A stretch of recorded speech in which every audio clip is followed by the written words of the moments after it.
વિદ્યાર્થી મિત્રો, લાસ્ટ લેક્ચરમાં આપણે કુલંબ બળ વિશે ચર્ચા કરી હતી, જેમાં આપણે કુલંબ બળનું સૂત્ર જોયું, જે છે F=kq1q2/r². પરંતુ મિત્રો આપણને ખ્યાલ છે કે બળ સદિશ રાશિ હોવાથી તેની ચર્ચામાં દિશાનો ઉલ્લેખ અગત્યનો છે. તો મિત્રો આજના લેક્ચરમાં આપણે કુલંબનો નિયમ જ ભણીશું, પરંતુ તેની રજૂઆત સદિશ સ્વરૂપે કરીશું. મિત્રો આજનો ટોપિક પણ પરીક્ષાની દ્રષ્ટિએ ખૂબ જ ઇમ્પોર્ટન્ટ છે, જેથી દરેક વિદ્યાર્થીએ ધ્યાનથી સમજવું જોઈએ. તો આપણે સ્ટાર્ટ કરીએ છીએ કુલંબનો નિયમ સદિશ સ્વરૂપે, જેમાં આપણે સૌપ્રથમ આકૃતિ સમજીએ. જો તો આકૃતિમાં x અક્ષ, y અક્ષ, z અક્ષ ત્રિપરિમાણિક યામ પદ્ધતિ આપણે લીધેલી છે, જેનું ઉગમ બિંદુ O છે. મિત્રો આ ત્રિપરિમાણિક યામ પદ્ધતિમાં કોઈ બે કણો આપણે લીધેલા છે. આ કણ 1 છે અને આ બીજો કણ છે. બંને કણ ઉપર કંઈક વિદ્યુતભાર છે, જેમ કે કણ 1 નો વિદ્યુતભાર Q1 છે અને કણ 2 નો વિદ્યુતભાર Q2 છે. મિત્રો બંને વિદ્યુતભારનું ઉગમ બિંદુથી અંતર નક્કી કરવા માટે આપણે સ્થાન સદિશ દોરેલા છે. જેમ કે કણ 1 નો સ્થાન સદિશ વેક્ટર r1 છે, તે જ રીતે કણ 2 નો સ્થાન સદિશ વેક્ટર r2 છે. હવે મિત્રો આપણને ખ્યાલ છે કે કણ 1 અને કણ 2 વચ્ચેનું અંતર આપણે નક્કી કરવાનું છે, પણ કુલંબનો નિયમ અત્યારે આપણે સદિશ સ્વરૂપે રજૂ કરવાનો છે, એટલે કે દિશાનો ઉલ્લેખ ખાસ કરવાનો છે. તો મિત્રો કણ 1 નું અંતર કણ 2 થી માપીએ અથવા તો કણ 2 નું અંતર કણ 1 થી માપીએ તો બંને અંતરનું મૂલ્ય સમાન આવશે, પરંતુ દિશા વિરુદ્ધ હશે. જો ખાસ સાંભળજો, ફરીથી રિપીટ કરું છું કે કણ 1 નું અંતર કણ 2 થી માપીએ અથવા કણ 2 નું અંતર કણ 1 થી માપીએ, બંનેનું મૂલ્ય સમાન આવશે, પરંતુ દિશા પરસ્પર વિરુદ્ધ રહેશે. જે તમે આકૃતિમાં જોઈ શકો છો કે કણ 1 નું અંતર કણ 2 થી માપીએ તો એ કહેવાશે વેક્ટર r12, જેની દિશા આકૃતિમાં દર્શાવેલી છે. સેમ એ જ રીતે કણ 2 નું અંતર કણ 1 થી માપીએ તો એ કહેવાશે વેક્ટર r21, જેની દિશા આના કરતા વિરુદ્ધ થશે. રાઈટ? હવે મિત્રો બંને વિદ્યુતભારો છે Q1 અને Q2, તો બંને વિદ્યુતભારો એકબીજા ઉપર બળ લગાડે, જેને આપણે કુલંબ બળ કહીએ છીએ, જે આપણે લાસ્ટ લેક્ચરમાં ચર્ચા કરી હતી. જોઈએ તો કણ 1 પર કણ 2 દ્વારા લાગતું બળ જે થશે વેક્ટર F12, જેની દિશા આકૃતિમાં દર્શાવેલી છે. સેમ એ જ રીતે કણ 2 પર કણ 1 દ્વારા લાગતું બળ જે થશે વેક્ટર F21, એની દિશા પણ આકૃતિમાં દર્શાવેલી છે. મિત્રો આપણને ખ્યાલ છે કે આ બળ વેક્ટર F12 વેક્ટર F21 બંને બળનું મૂલ્ય સમાન હશે, પરંતુ આકૃતિ પરથી ખ્યાલ આવે કે દિશા પરસ્પર વિરુદ્ધ છે. એનો મીનિંગ એવો થયો કે આ બળ ન્યૂટનના ગતિના ત્રીજા નિયમનું પાલન કરે છે. તો મિત્રો આજના આપણા લેક્ચરમાં આપણે સાબિત કરવાનું છે કે કુલંબનો નિયમ એ ન્યૂટનના ગતિના ત્રીજા નિયમનું પાલન કરે છે. વિદ્યાર્થી મિત્રો, આપણે ધોરણ 11 માં સદિશોના સરવાળા માટેની ત્રિકોણની રીત ભણી ગયા છીએ. મિત્રો આ ત્રિકોણની રીત આપણે આકૃતિમાં એપ્લાય કરીએ તો vector r2 vector r12 vector r1 મળશે, જે અહીં દર્શાવેલું છે. Vector r2 vector r12 it gives vector r1, અને એમાંથી આપણે વેક્ટર r12 ને કરતા બનાવીએ તો વેક્ટર r12 r2 સામેની તરફ જશે, એટલે સૂત્ર થઈ જશે વેક્ટર r1 વેક્ટર r2. મિત્રો આ સૂત્ર ખાસ યાદ રાખવું સિમ્બોલ સ્વરૂપે, જેમ કે વેક્ટર r12 નું સૂત્ર છે જે છે વેક્ટર r1 વેક્ટર r2, જેને આપણે આ ટ્રીક પ્રમાણે યાદ રાખીશું કે જે ફર્સ્ટ લેટર છે એ ફર્સ્ટ આપવું જોઈએ, જે સેકન્ડ લેટર છે એ સેકન્ડ આપવું જોઈએ. જ્યાં વેક્ટર r12 ને શું કહેવાશે તો તો કણ 2 થી કણ 1 નું અંતર દર્શાવે છે એવું આપણે કહી શકીશું. વેક્ટર r12 શું દર્શાવે છે? તો કણ 2 થી કણ 1 નું અંતર દર્શાવે છે. જો તો વિદ્યાર્થી મિત્રો સેમ આ જ રીતે આપણે વેક્ટર r21 લખવા હોય તો શું લખી શકીએ? તો વેક્ટર r21 ઇક્વલ ટુ સૂત્ર શું થશે? Vector r2 minus vector r1. અને વેક્ટર r21 શું કહેવાશે? તો કણ 1 થી કણ 2 નું અંતર દર્શાવે છે તેમ કહી શકાય. રાઈટ?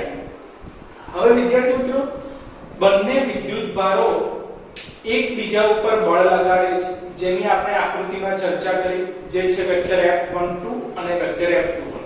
તો બંનેની સદિશ રજૂઆત હવે આપણે કરીએ છીએ. જેમ કે સૌપ્રથમ કણ 1 પર કણ 2 વડે લાગતું બળ આપણે ધ્યાનમાં લઈએ. એટલે વિદ્યુતભાર Q2 વડે વિદ્યુતભાર Q1 પર લાગતું વિદ્યુત બળ જે થશે વેક્ટર F12. આમાં પણ મિત્રો સિમ્બોલ ખાસ ધ્યાનમાં રાખવાના કે વેક્ટર F12 નું મીનિંગ શું થશે કે જે લેટર પહેલો લખેલો છે એના પર બળ લાગી રહ્યું છે. કોના દ્વારા? તો જે લેટર બીજો લખેલો છે એના દ્વારા. એટલે કે વેક્ટર F12 નું મીનિંગ શું થશે? તો કણ 2 દ્વારા કણ 1 પર લાગતું બળ. પણ મિત્રો સદિશ સ્વરૂપે રજૂઆત કરવાની છે. તો યાદ કરો તો આપણે ધોરણ 11 માં એકમ સદિશ ભણી ગયેલા છે. મિત્રો એકમ સદિશનું સૂત્ર શું થાય? તો એકમ સદિશનું સૂત્ર થશે સદિશ ભાગ્યા સદિશનું મૂલ્ય, જે અહીં લખેલું છે. એકમ સદિશ ઇક્વલ ટુ સદિશ ભાગ્યા સદિશનું મૂલ્ય. અને જો આમાંથી સદિશને કરતા બનાવો તો સૂત્ર શું થાય? મૂલ્ય ગુણ્યા એકમ સદિશ. એટલે આપણે શું યાદ રાખવાનું કે સદિશ ઇક્વલ ટુ મૂલ્ય ગુણ્યા એકમ સદિશ. તો આપણે વેક્ટર F12 લખવા છે જે સદિશ છે તેના ઇક્વલ ટુ શું લખાશે? મૂલ્ય ગુણ્યા એકમ સદિશ. તો વેક્ટર F12 જે આપણે લાસ્ટ લેક્ચરમાં કુલંબ બળ વિશે ચર્ચા કરી એ સૂત્રના આધારે આપણે લખીએ છીએ કે Q1 Q2 r2. પણ r2 ની જગ્યાએ આપણે લખીએ છીએ r12 સ્ક્વેર, જે મૂલ્ય થયું કહેવાશે. અને જોડે એકમ સદિશ લખીએ છીએ વેક્ટર r12 કેપ. મિત્રો આ જે એકમ સદિશ છે એ વેક્ટર F12 ની દિશા દર્શાવે છે. હવે અહીંયા r2 ની જગ્યાએ આપણે r12 સ્ક્વેર લખેલા છે. તો એનો મીનિંગ શું થયું કે જે આપણે અહીંયા દર્શાવેલું છે કે કણ 1 નું અંતર કણ 2 થી માપેલું છે. પણ મિત્રો અહીં સ્ક્વેર કરેલું છે. સ્ક્વેર એટલે કે એનું મૂલ્ય દર્શાવે છે. અને જ્યારે પણ મૂલ્યની ચર્ચા થતી હોય ત્યારે ઉપર સદિશ કરવાની જરૂરિયાત રહેતી નથી. એટલે અહીંયા વર્ગ કરેલો છે જે દર્શાવે છે મૂલ્ય, અને એટલા માટે જ આપણે અહીં સદિશ કરેલું નથી. રાઈટ? એટલે ફરીથી સદિશ ઇક્વલ ટુ મૂલ્ય ગુણ્યા એકમ સદિશ. તો વિદ્યુતભાર Q2 વડે Q1 પર લાગતું વિદ્યુત બળ જે થશે vector F12 equal to k Q1 Q2 upon r12 square into r12 cap. જ્યાં r12 કેપ શું છે? એકમ સદિશ છે. તો એકમ સદિશનું સૂત્ર તો આપણે હમણાં જ કીધું કે સદિશ ભાગ્યા સદિશનું મૂલ્ય. એટલે કે r12 સદિશ upon r12. તો r12 સદિશ નું સૂત્ર તો આપણે ઉપર લખેલું છે, જે છે vector r1 minus vector r2. એટલે r12 સદિશનું સૂત્ર vector r1 minus vector r2 upon r12 m9. મિત્રો આ r12 એ મૂલ્ય દર્શાવે છે એટલે ઉપર સદિશ નથી કરેલું, એ ખાસ ધ્યાનમાં રાખવાનું. આ r12 કેપ નું સૂત્ર આપણે આ સૂત્રમાં મૂકી દઈએ તો વેક્ટર F12 આપણને આ પ્રમાણે મળશે k Q1 Q2 vector r1 minus vector r2 upon r12 ઘન. અહીંયા સ્ક્વેર હતો અને અહીંયા એક ઘાત, જેના આધારે અહીંયા 3 ઘાત થઈ જશે. તો મિત્રો આ થઈ જશે સમીકરણ 1.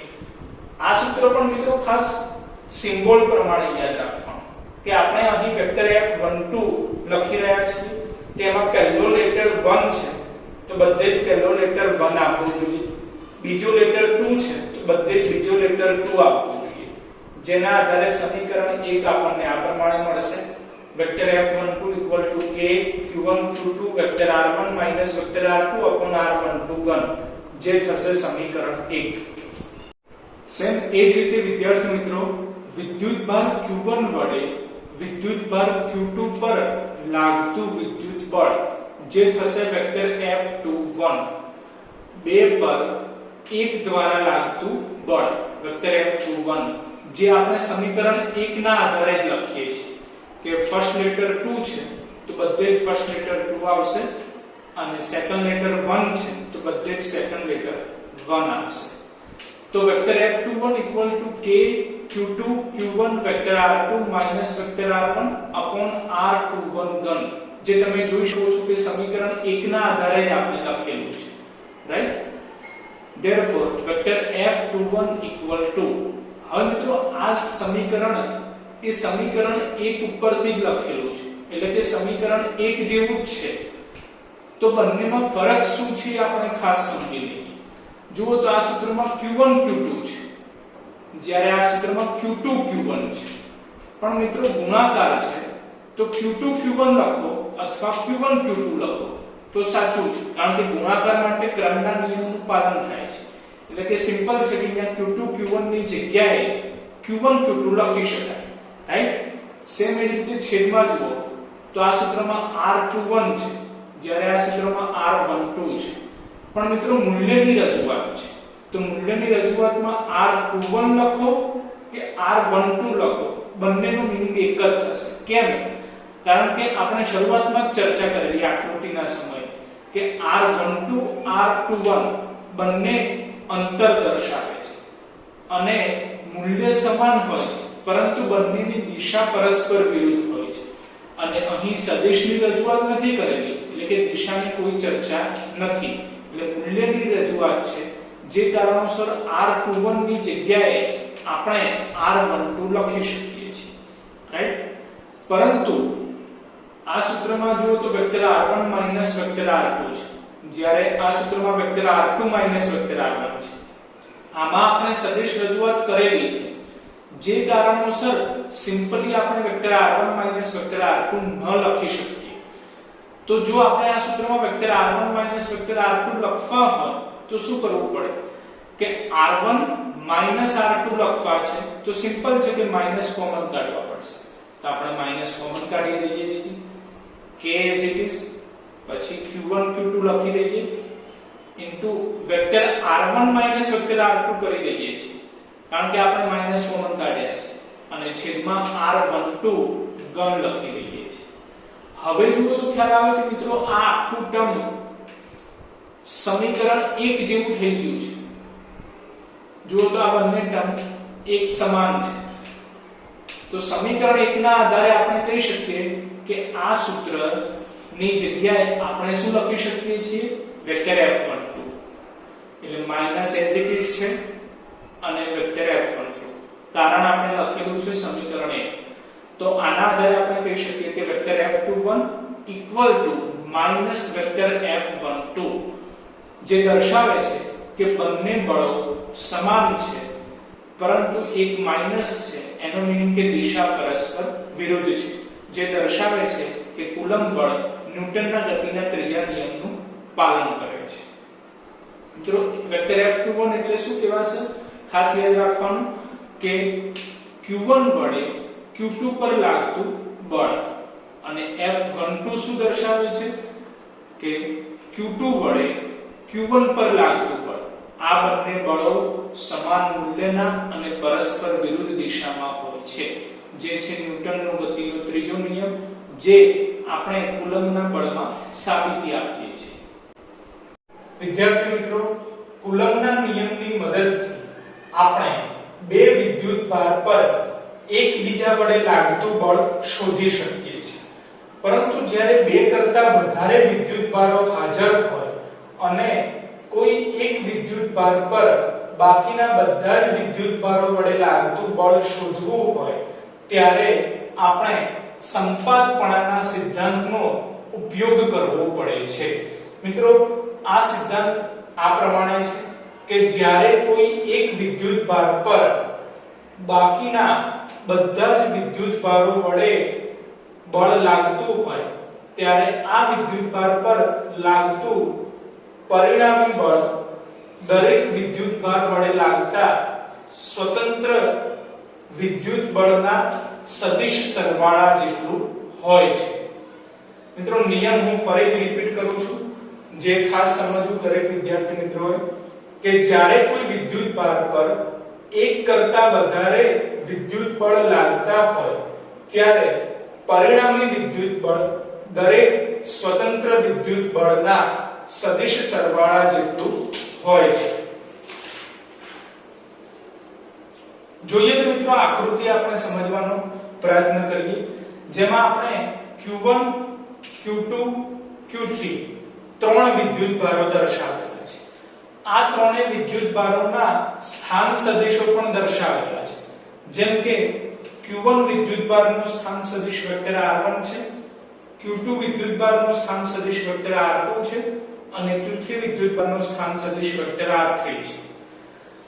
હવે દરેક વિદ્યુત ભારનું Q1 ની સાપેક્ષે આપણે અંતર પણ નક્કી કરેલું છે, જેમ કે Q1 નું અંતર Q2 ની સાપેક્ષે માપીએ તો વેક્ટર r12 કહેવાશે, જે કહેવાશે કણ 2 થી કણ 1 નું અંતર, જે આ દિશામાં થશે કણ 1 નું અંતર કણ 2 થી, જે થશે વેક્ટર r12।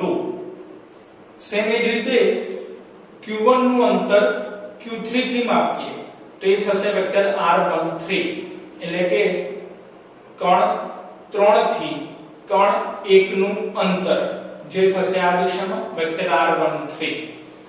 હવે વિદ્યુત ભાર Q1 પર લાગતું પરિણામી બળ આપણે નક્કી કરવું છે, તો વિદ્યુત ભાર Q1 પર બાકીના બંને વિદ્યુત ભાર Q2 અને Q3 વડે લાગતું બળ આપણે નક્કી કરવું પડે અને સંપાતપણાના સિદ્ધાંત પરથી આપણે બળનો સદિશ સરવાળો કરવો પડે, ત્યારે આપણે Q1 પર લાગતું પરિણામી બળ શોધી શકીએ। તો સૌપ્રથમ Q1 પર Q2 વડે કંઈક બળ લાગશે, સાથે સાથે Q1 પર Q3 વડે કંઈક બળ લાગશે। જોઈએ તો Q1 પર Q2 વડે લાગતું બળ જે થશે વેક્ટર F12, જે જોડે આપણે અહીં લખેલું છે કે વિદ્યુત ભાર Q2 વડે વિદ્યુત ભાર Q1 પર લાગતું વિદ્યુત બળ જે થશે વેક્ટર F12, જે આપણે કુલમ્બના નિયમમાં લખ્યું એ પ્રમાણે લખેલું છે, vector F12 k Q1 Q2 r12 2 r12 cap, right. Same એ જ રીતે વિદ્યુત ભાર Q1 પર Q3 વડે લાગતું વિદ્યુત બળ જે થશે વેક્ટર F13, જે આ દિશામાં છે, એ પણ આપણે લખેલું છે કે વિદ્યુત ભાર Q3 વડે Q1 પર લાગતું વિદ્યુત બળ જે થશે vector F13 k Q1 Q3 r13 2 r13 cap।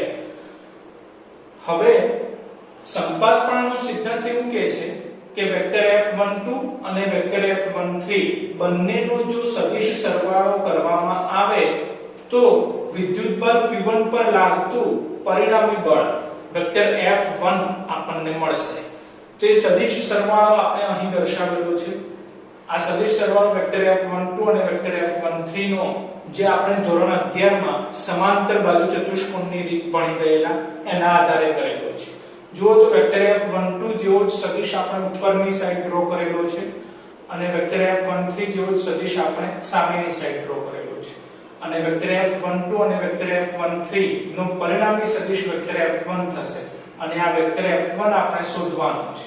જે કઈ રીતે શોધી શકીએ તો સંપાતપણાના સિદ્ધાંત પ્રમાણે જ્યારે આપણે વેક્ટર F12 અને વેક્ટર F13 નો સદિશ સરવાળો કરીએ ત્યારે આપણે વેક્ટર F1 શોધી શકીશું।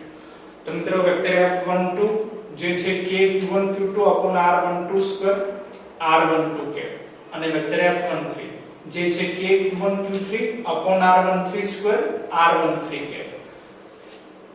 હવે મિત્રો સંપાતપણાના સિદ્ધાંત પરથી વિદ્યુત ભાર Q1 પર લાગતું પરિણામી બળ જે થશે વેક્ટર F1, જે આપણે કીધું એ પ્રમાણે કે વેક્ટર F12 અને વેક્ટર F13 નો સદિશ સરવાળો કરીએ તો જ મળશે, એટલે વેક્ટર F12 વેક્ટર F13 બંનેના મૂલ્યો અહીં લખેલા છે। જો તો આ બંનેમાંથી કોમન શું નીકળે છે, તો બંનેમાં સેમ હોય એવું પદ કયું છે, તો જે છે kq1 તો મિત્રો આમાંથી આપણે kq1 કોમન કાઢીએ તો kq1 કોમન કાઢેલા છે તો બાકી શું રહેશે તો kq1 આમાંથી કોમન કાઢો તો બાકી શું રહે છે તો q2/r12² r12 કેપ જે અહીં લખેલું છે q2/r12² r12 cap plus m9 આમાંથી પણ kq1 કોમન કાઢીએ તો બાકી શું રહેશે તો q3/r13² r13 કેપ એ જ અહીં લખેલા છે q3/r13² r13 કેપ એટલે મિત્રો વેક્ટર F1 નું સૂત્ર મળી ગયું આપણને આ પ્રમાણે મિત્રો જો n વિદ્યુતભારો હાજર હોય તો કોઈ એક જ વિદ્યુતભાર પર બાકીના n વિદ્યુતભારો વડે બળ લાગતું હોય તો જેમ કે વિદ્યુતભાર q1 પર q2 q3 up to qn વિદ્યુતભારો વડે બળ લાગતું હોય તો q1 પર લાગતું પરિણામી બળ જે થશે વેક્ટર F1 જે સંપાતપણાના સિદ્ધાંત પ્રમાણે q2 વડે q1 પર લાગતું બળ જે થશે વેક્ટર F12 q3 વડે q1 પર લાગતું બળ જે થશે વેક્ટર F13 અને qn વડે q1 પર લાગતું બળ જે થશે વેક્ટર F1n આ બધા જ બળોનો સદિશ સરવાળો કરવાથી આપણને q1 પર લાગતું પરિણામી બળ મળી શકે જે આપણે સંપાતપણાના સિદ્ધાંતના આધારે કહી શકીએ તો હવે આ દરેકનો આપણે સદિશ સરવાળો કરવાનો છે જે આપણે ઉપર લખ્યું છે એ જ પ્રમાણે kq1 કોમન કાઢેલા છે અને બાકીનું પદ ઉપરથી જ આપણે લખેલું છે q2/r12² r12 cap plus q3/r13² r13 cap plus up to plus qn/r1n² r1n cap મિત્રો હવે જુઓ તો આ બ્રેકેટ જે દર્શાવે છે એ સરવાળો દર્શાવે છે અને સરવાળો દર્શાવવા માટે આપણે સિગ્મા સિમ્બોલ લઈ શકીએ છીએ તો kq1 as it is છે અને આ બ્રેકેટની જગ્યાએ આપણે સિગ્મા લખી દીધેલા છે તો સિગ્મા qi/r1i² r1i કેપ જ્યાં i 2 to n i not equals to 1 એનો મીનિંગ શું થયો કે i ની જગ્યાએ સૌપ્રથમ આપણે 2 મૂકી દઈએ તો q2/r12² r12 કેપ એટલે કે પહેલું પદ મળશે પછી સિગ્મા છે એટલે પ્લસ કરીએ તો i 2 થી n સુધી મૂકવાનું છે એટલે હવે 2 ની જગ્યાએ 3 મૂકી દઈએ તો q3/r13² r13 કેપ એટલે કે બીજું પદ મળશે ફરીથી સિગ્મા છે એટલે પ્લસ કરીએ એવી રીતે આપણે n સુધી મૂકવાનો છે તો ફરીથી i ની જગ્યાએ n મૂકી દઈએ તો qn/r1n² r1n કેપ એટલે કે છેલ્લું પદ આપણને મળશે પણ મિત્રો આ પદમાં જુઓ તો ક્યાંય 1 નથી એટલે કે કણ 1 દ્વારા કણ 1 ઉપર બળ લાગી શકે નહીં કણ 1 દ્વારા કણ 1 પર બળ લાગી શકે નહીં એટલે આપણે i not equals to 1 લખીએ છીએ કારણ કે અહીંયા 1 1 ક્યાંય આવતા નથી એટલે i not equals to 1 છે i equals to 2 to n સુધી જ આવશે તો મિત્રો આ છે સંપાતપણાનો સિદ્ધાંત જેનો ઉપયોગ આપણે n વિદ્યુતભારો માટે કરી શકીએ છીએ એટલે કે કોઈ એક વિદ્યુતભાર પર બાકીના બધા જ વિદ્યુતભારો વડે લાગતું બળ શોધવું હોય ત્યારે આ સંપાતપણાના સિદ્ધાંતનો ઉપયોગ થાય છે